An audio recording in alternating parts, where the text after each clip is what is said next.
नमस्कार, दोपहर समाचार में आपका स्वागत है।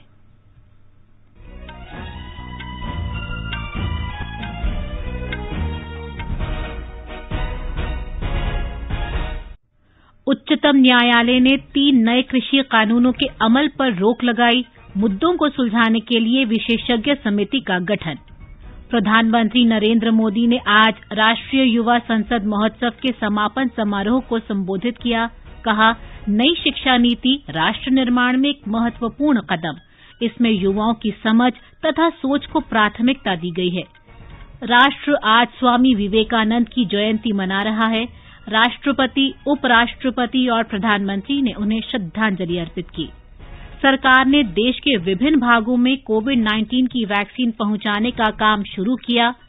कोविड-19 से स्वस्थ होने की दर 96.49% हुई। और थल सेना अध्यक्ष मनोज मुकुंद नरवणे ने कहा, सेना ने चुनौतियों से निपटने में नई टेक्नोलॉजी के विकास की व्यापक रूपरेखा तैयार की।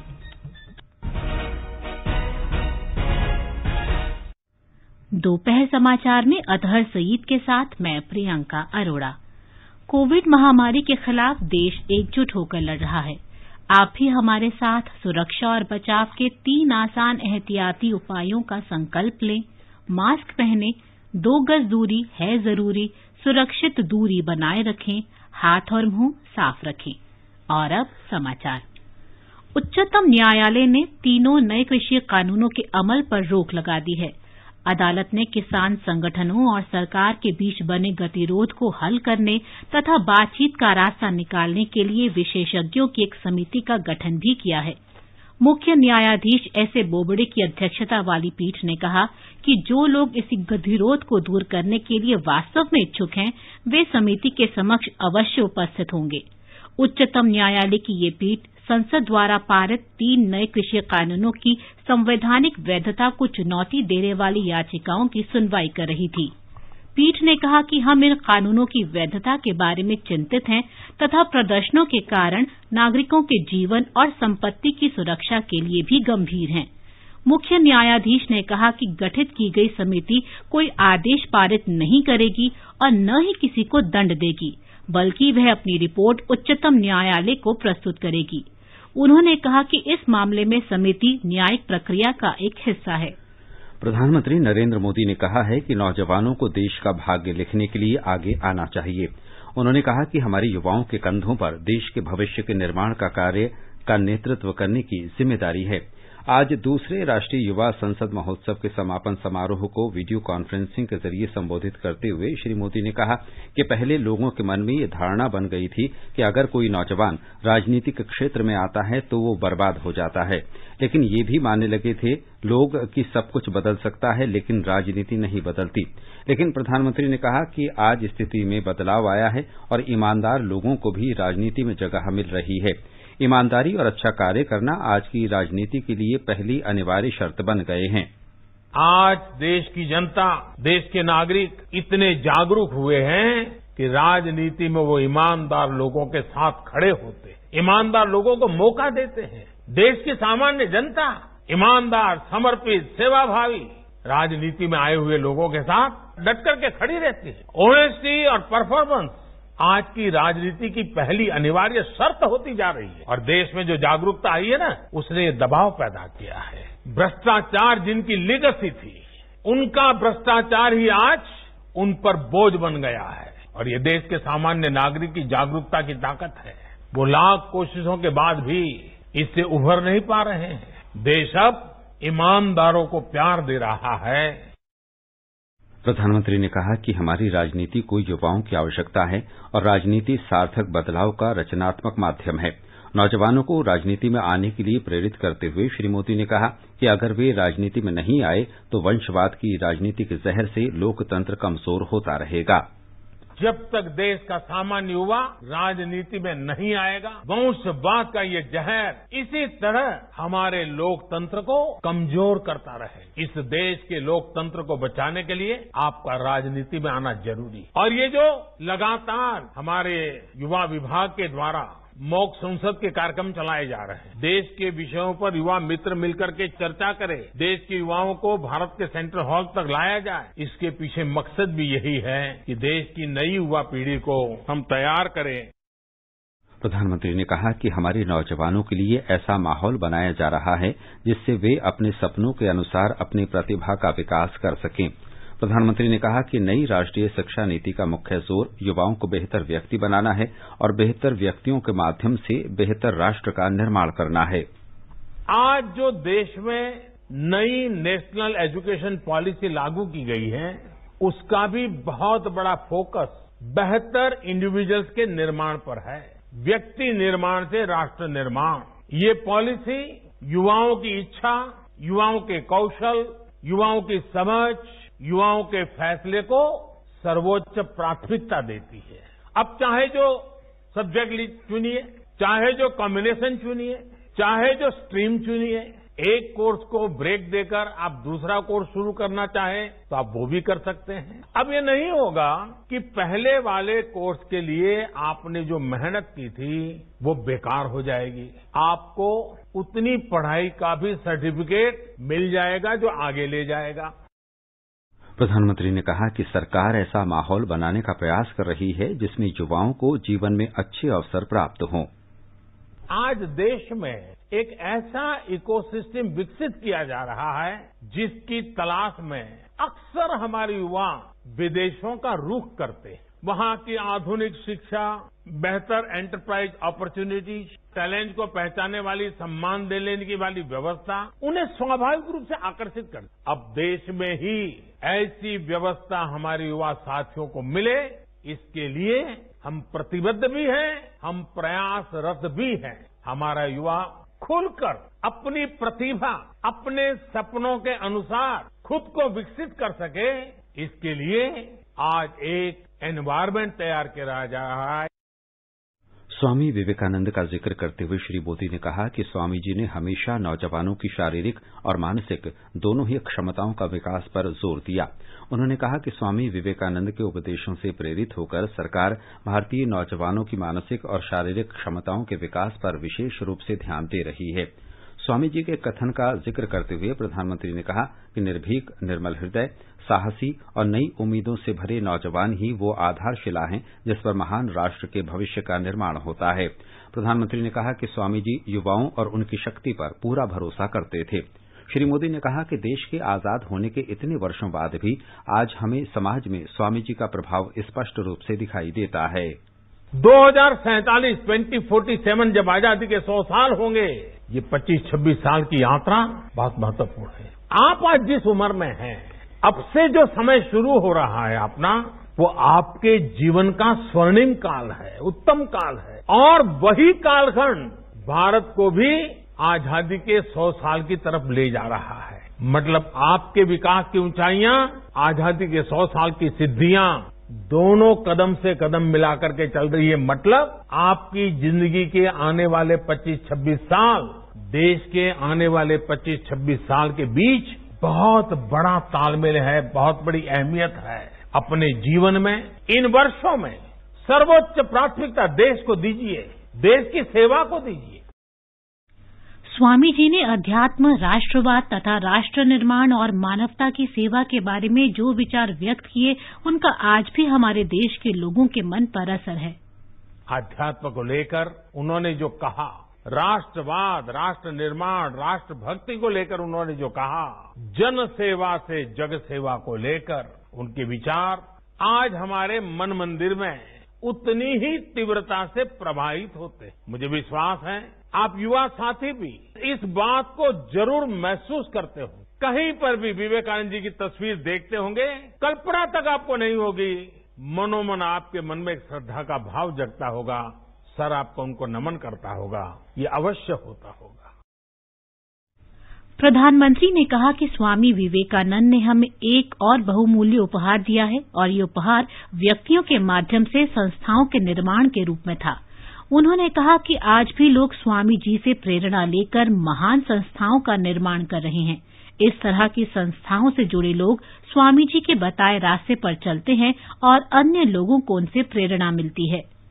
स्वामी जी ने जो देश और समाज को दिया है वो समय और स्थान से परे हर पीढ़ी को प्रेरित करने वाला है, रास्ता दिखाने वाला। आप देखते होंगे कि भारत का शायद ही ऐसा कोई गांव हो, कोई शहर हो, कोई व्यक्ति हो जो स्वामी जी से खुद को जुड़ा महसूस न करता, उससे प्रेरित न होता। स्वामी जी की प्रेरणा ने आजादी की लड़ाई को भी नई ऊर्जा दी। गुलामी के लंबे कालखंड ने भारत को हजारों वर्षों की अपनी ताकत और ताकत के एहसास से दूर कर दिया था। स्वामी विवेकानंद ने भारत को उसकी वो ताकत याद दिलाई, एहसास कराया।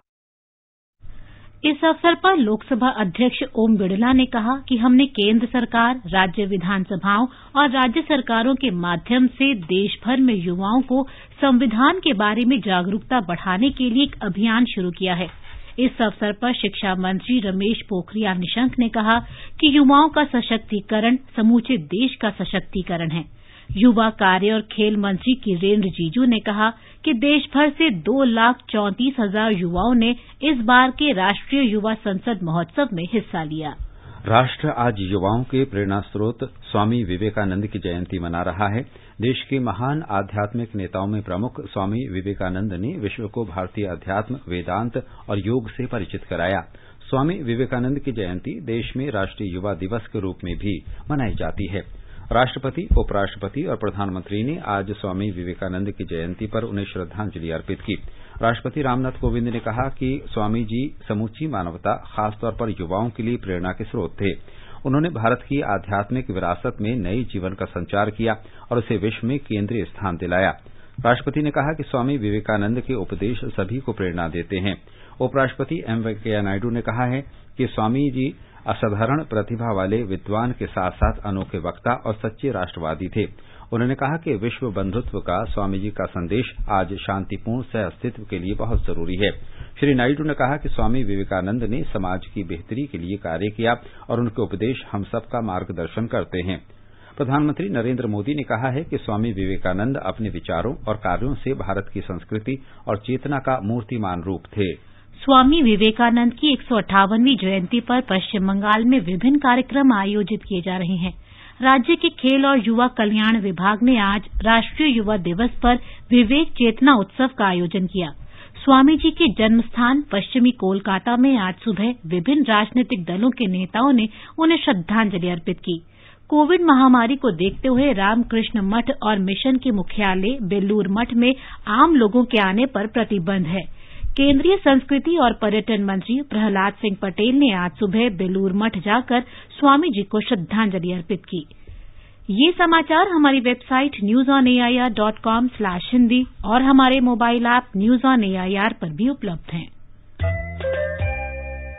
चलो मिलकर एक शुरुआत करें, चलो एक फैसला आज करें, मास्क नहीं तो टोकेंगे, कोरोना को रोकेंगे, चलो एक इरादा करते हैं, चलो कुछ वादा करते हैं, मास्क नहीं तो टोकेंगे, कोरोना को रोकेंगे। दोपहर समाचार में आपका फिर स्वागत है।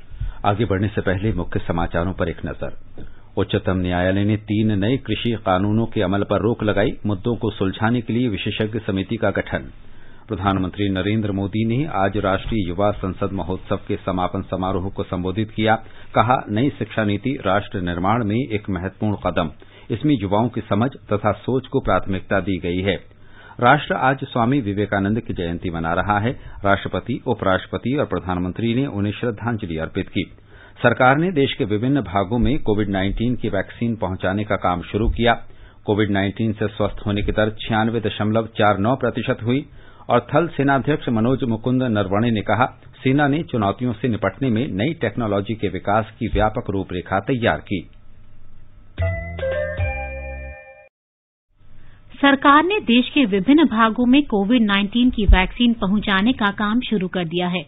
नागरिक उड्डयन मंत्री हरदीप सिंह पुरी ने कहा है कि आज नागरिक उड्डयन क्षेत्र में एक और बड़ा अभियान शुरू हुआ है।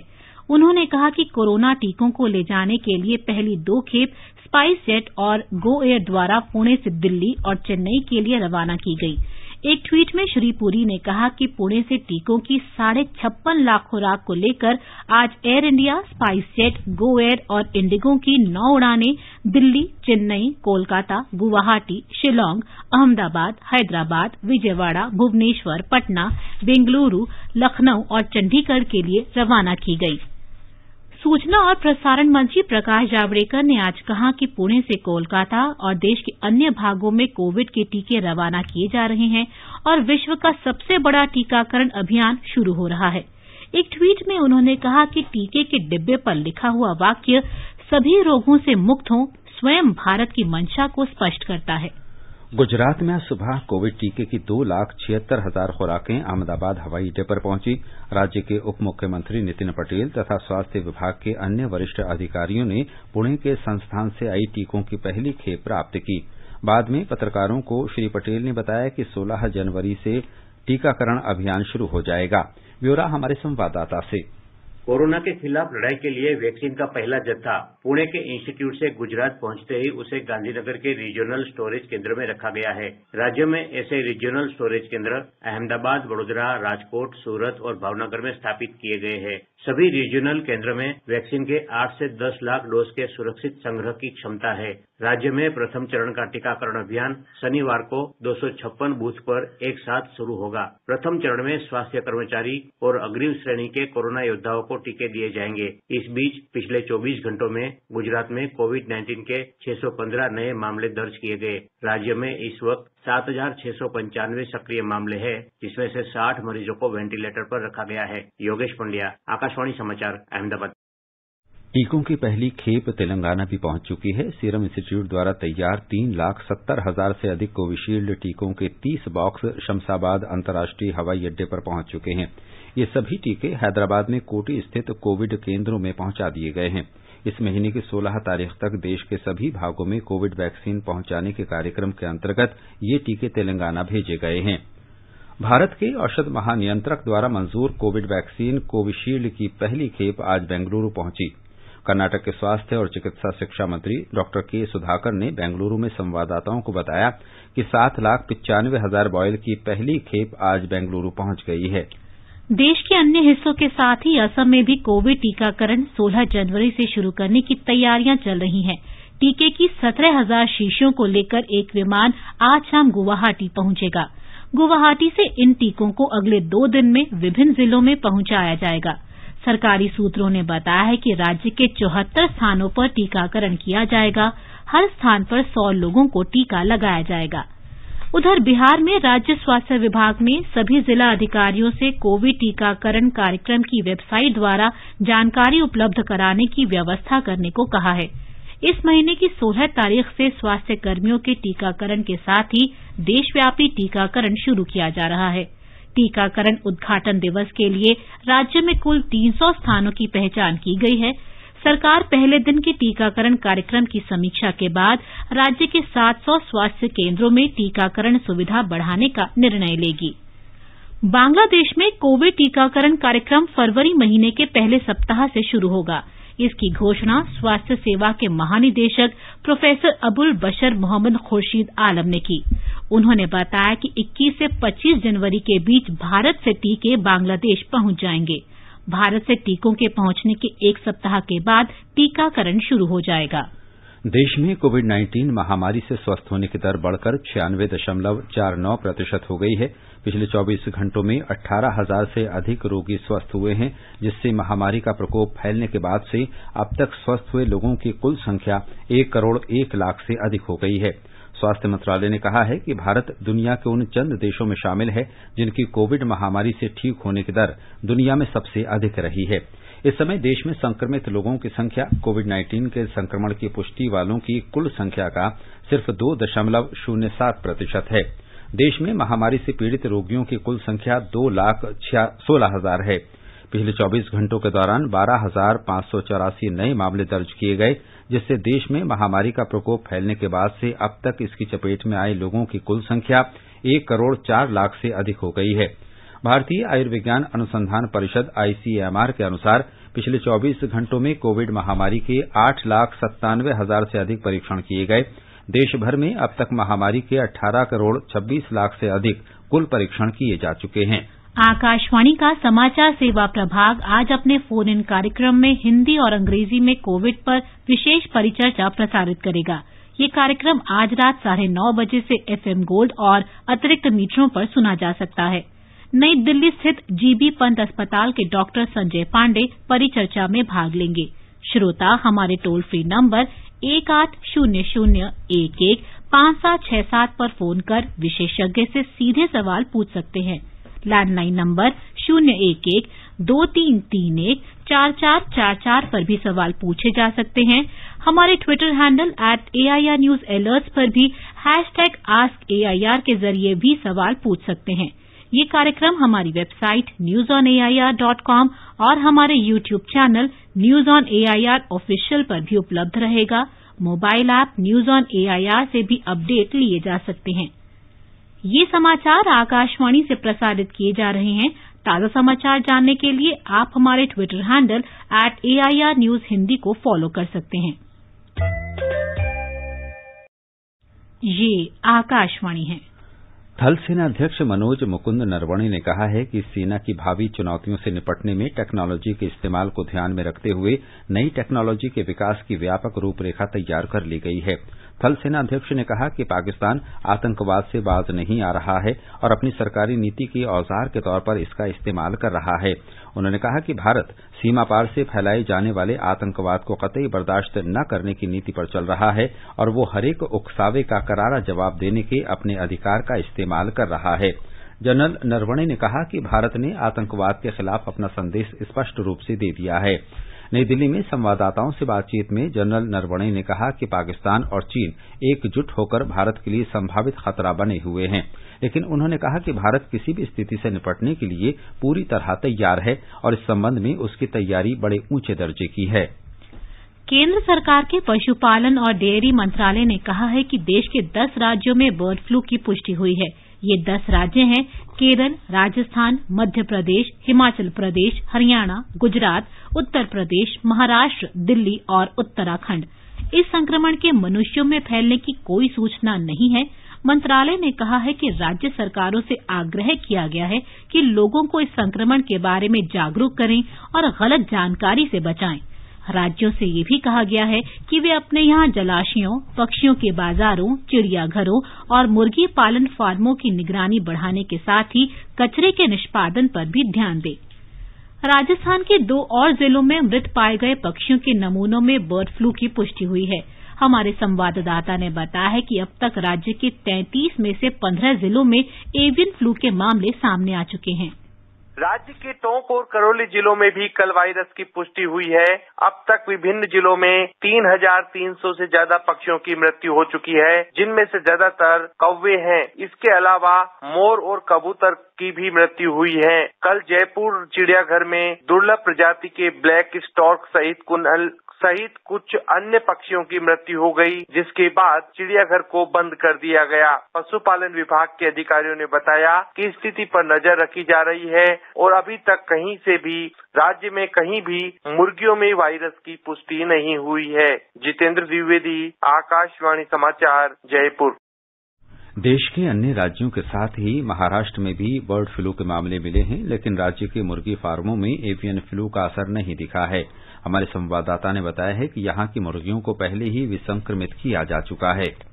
महाराष्ट्र में परभणी, बीड जैसे कुछ जिलों में बर्ड फ्लू का संक्रमण होने के बावजूद राज्य में व्यावसायिक पोल्ट्री उद्योग में किसी भी तरह के संक्रमण की खबर नहीं है। मुख्यमंत्री उद्धव ठाकरे, पशुसंवर्धन मंत्री सुनील केदार तथा स्वास्थ्य मंत्री राजेश टोपे स्थिति पर नजर बनाए हुए हैं और प्रशासन को सतर्क रहने के निर्देश दे रहे हैं। हालांकि कई जगहों पर किसी भी तरह का संक्रमण न होने के बावजूद अफवाहों के कारण पोल्ट्री उद्योग पर असर होने का डर है। कुछ जगहों पर अंडों के दाम में गिरावट होने की खबर है और उनकी मांग कम हो गई है। मुख्यमंत्री उद्धव ठाकरे ने कल ही नागरिकों से आह्वान किया था कि अफवाहों पर विश्वास न करें और जानकारी देते हुए कहा था कि 70 डिग्री या उससे ज्यादा के तापमान पर उचित रूप से पकाया गया चिकन या अंडे खाने से बर्ड फ्लू का डर नहीं रहता और पक्षियों से मानव में संक्रमण नहीं होता। राज्य में किसी भी पोल्ट्री में संक्रमण न होने की पृष्ठभूमि पर नागरिकों को उचित जानकारी पहुंचाने की जरूरत पर मुख्यमंत्री समेत अन्य नेताओं ने जोर दिया है। शैलेश पाटिल, आकाशवाणी समाचार, मुंबई।